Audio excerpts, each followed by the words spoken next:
and it looked like the Indiana Fever front office is in serious, serious trouble for Herb Simon thought he could build a championship team and simply let the pieces fall into place. Empty promises, questionable signings, and still no winning culture. Meanwhile, Caitlin Clark, the undeniable star and face of the WNBA, can only watch the cracks in the Fever organization widen. The fans pay premium prices just to catch glimpses of her brilliance. Yet the team around her is nowhere near ready to compete at the level she demands. The so-called Caitlin Clark effect is alive and well. But unfortunately, the Fever's management under Simon's ownership is showing serious signs of neglect and mismanagement. Herb Simon is back to his old tricks, and just like that, every executive decision in the Indiana Fever universe has been replaced by a let them figure it out themselves thermometer. He breathes near his checkbook, and the arena sells out before he finishes counting the profits. Meanwhile, on the other side of the ownership coin,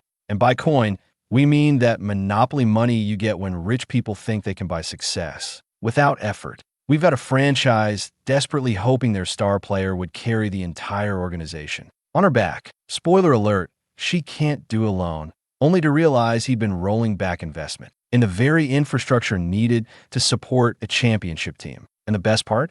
They were practically throwing away opportunities with both hands. You could have built a world-class scouting department, hired elite coaching staff, and surrounded Caitlin with championship-caliber players. And they still chose to wing it with phone-a-friend scouting and hope for the best roster construction. Herb Simon paid gladly for practice facilities, while completely ignoring the human infrastructure needed to identify talent. Some executives didn't even know who they were signing. They just stood outside the agent meetings like it was basketball Woodstock, hoping to hear the bounce of competent decision-making through the concrete. If you are enjoying, please subscribe. The Fever's scouting department? Let's just say if you dropped a resume in their office, you'd hear it echo. The copy machine in the accounting department sounds like a war room in comparison. The Fever don't have a scouting system. They have a scouting suggestion box. Everyone else is just borrowing minutes from competent organizations. It's not just negligence.